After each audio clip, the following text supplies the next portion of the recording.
महाराष्ट्र में शाम 5:30 बजे नई सरकार का शपथ ग्रहण। मुंबई के आजाद मैदान में होगा समारोह।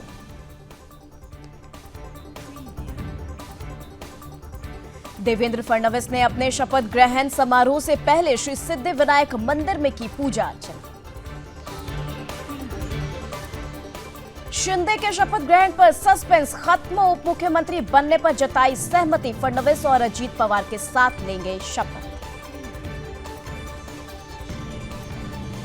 आजाद मैदान में शपथ के साक्षी बनेंगे 50,000 से ज्यादा कार्यकर्ता। फडणवीस ने अपने चाय वाले और फूल वाले को भी भेजा निमंत्रण।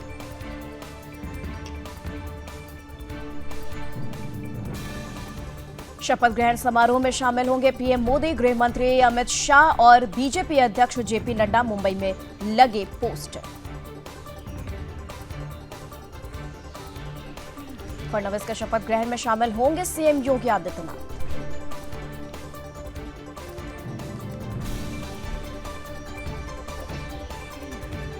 शिवसेना विधायक दीपक केसरकर ने कहा, हमारे सर्वोच्च नेता एकनाथ शिंदे, लेकिन उनसे ऊपर हम प्रधानमंत्री मोदी और एकनाथ शिंदे का नेतृत्व स्वीकार करते हैं।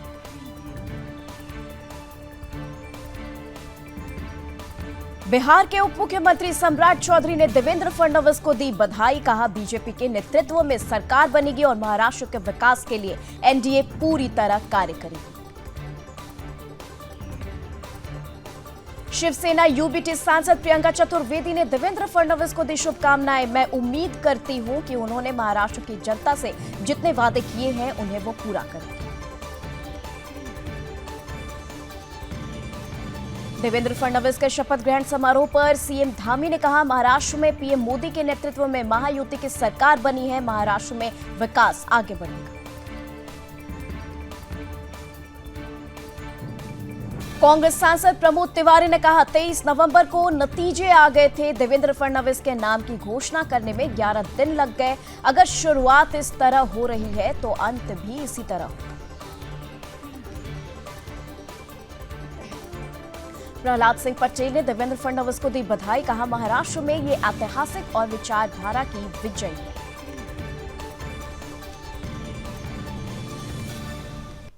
बीजेपी के राष्ट्रीय प्रवक्ता शहजाद पूनावाला ने फडणवीस को दी बधाई। कहा, अगले 5 वर्षों के लिए फडणवीस, अजीत और शिंदे मिलकर महाराष्ट्र को एक प्रगतिशील, विकासशील सरकार देंगे।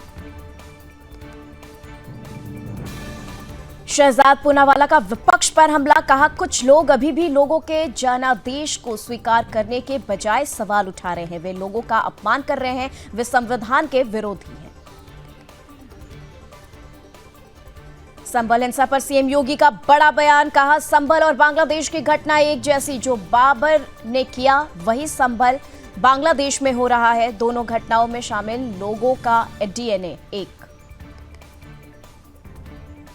संसद परिसर में विपक्षी सांसदों का विरोध प्रदर्शन। अडानी मुद्दे पर की नारेबाजी। कांग्रेस सांसद प्रियंका गांधी वाड्रा भी हुई शामिल। केंद्रीय मंत्री गिरिराज सिंह ने विपक्ष के विरोध प्रदर्शन पर कहा, जो लोग यहां राजनीतिक ड्रामा कर रहे हैं, बेहतर होता कि वे राजघाट पर जाकर बैठते।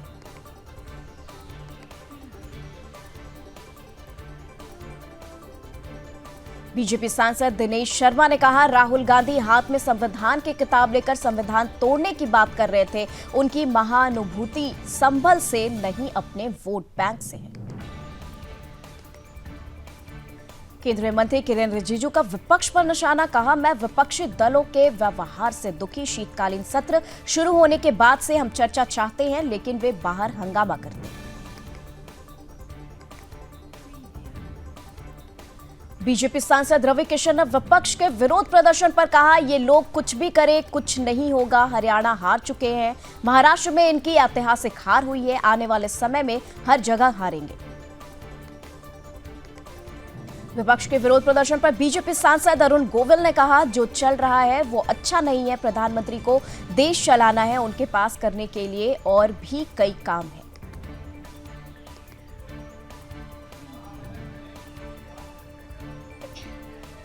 कांग्रेस सांसद केसी वेणुगोपाल ने कहा, इस देश में सबसे बड़ा भ्रष्टाचार हो रहा है। सरकार अडानी का नाम सुनने के लिए तैयार नहीं है।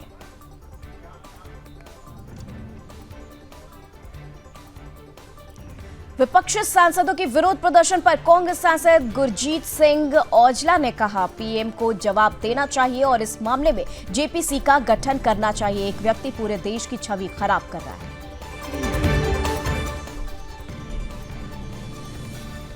बांग्लादेश मुद्दे पर शुभेंदु अधिकारी ने कहा, कट्टरपंथी अपना एजेंडा लागू करने की कोशिश कर रहे हैं। 1971 में इस तरह की स्थिति हुई थी, 2024 में भी यही हो रहा है।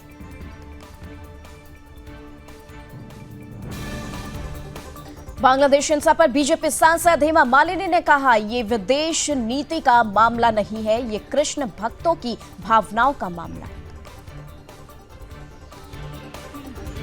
हरियाणा सीएम नायब सिंह सैनी ने कुरुक्षेत्र में अंतर्राष्ट्रीय गीता जयंती के अवसर पर ब्रह्म सरोवर पहुंचकर की पूजा अर्चना।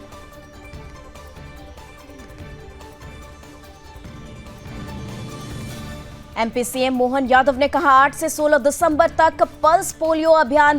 बोले, आज जन्म लिए बच्चे से लेकर 5 वर्ष तक के सभी बच्चों को 2 बूंद जिंदगी की पल्स पोलियो जरूर पिलाएं। मध्य प्रदेश संबल योजना पर प्रहलाद सिंह पटेल ने कहा, जिस आम आदमी का किसी भी क्षेत्र में कोई व्यवसाय नहीं है, उसके लिए मध्य प्रदेश मुख्यमंत्री संबल योजना एक तोहफा है।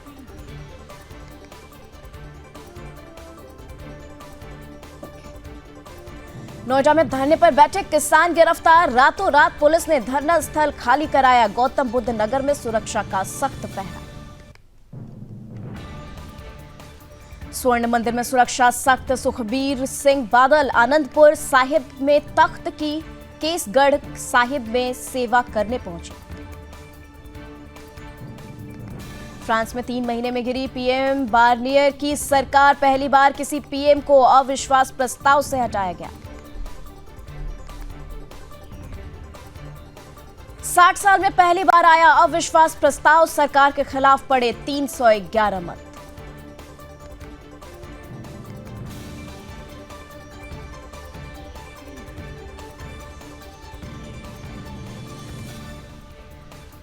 बार्नियर ने अविश्वास प्रस्ताव से पहले अपने आखिरी भाषण में कहा था, फ्रांस और फ्रांसीसियों की सेवा करना मेरे लिए सम्मान की बात। अमेरिका के कैलिफोर्निया में स्कूल में गोलीबारी, 2 स्टूडेंट्स घायल, हमलावर ने की आत्महत्या।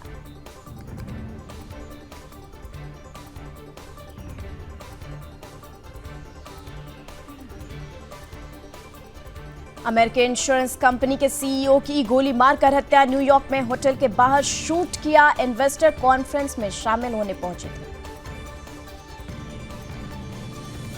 मोहम्मद यूनुस का शेख हसीना पर हमला। बोले, शेख हसीना ने देश बर्बाद किया। कहा, ट्रायल के बाद भारत से प्रत्यर्पण की मांग करेंगे, फिलहाल चुनाव कराने से इनकार। जेल में बंद ईरान की नोबेल विजेता नरगिस मोहम्मदी रिहा। 3 हफ्ते की जमानत। हिजाब के खिलाफ बोलने पर 31 साल की मिली है सजा। ब्रिटिश सांसद बोले, बांग्लादेश में हिंदुओं का सफाया करने की कोशिश, वहां घर जलाए पुजारियों को जेल भेजा गया। स्पेन में स्मार्टफोन पर मिलेगी तंबाकू जैसी चेतावनी। जल्द कानून लाने की तैयारी में सरकार। डॉक्टर्स भी इलाज के दौरान स्क्रीन टाइम पूछेंगे।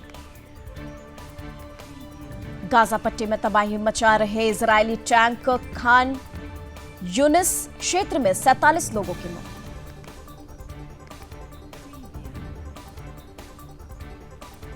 इजरायली हवाई हमले में कम से कम मारे गए 17 लोग। हमले के कारण विस्थापित परिवारों के कई तंबुए में लगी आग। ट्रंप की चेतावनी के बाद हमास की इजरायल को धमकी। बोले, हम बंधकों को खत्म कर देंगे।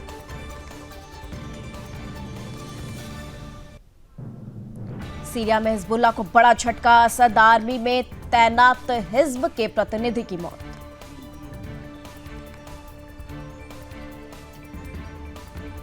डोनाल्ड ट्रंप ने एलन मस्क के सहयोगियों पर जताया भरोसा। इसाक मैन को नासा का प्रमुख चुना।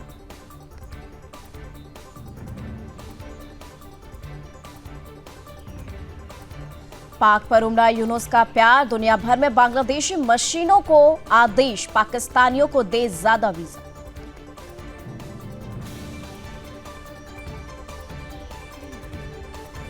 इस्कॉन पर नहीं लगेगा प्रतिबंध, नए बांग्लादेश को समझे भारत, विदेश सचिव के ढाका दौरे से पहले यूनुस सरकार का बयान।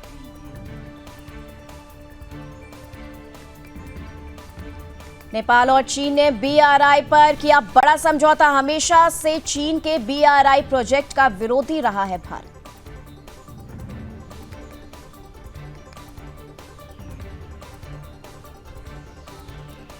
ट्रंप ने जस्टिन ट्रूडो को दिया खुला ऑफर, बोले कनाडा को बना दो अमेरिका का 51वां राज्य। दक्षिण कोरियाई राष्ट्रपति यून सुक योल की बड़ी मुश्किलें, विपक्ष ने संसद में पेश किया महाभियोग प्रस्ताव।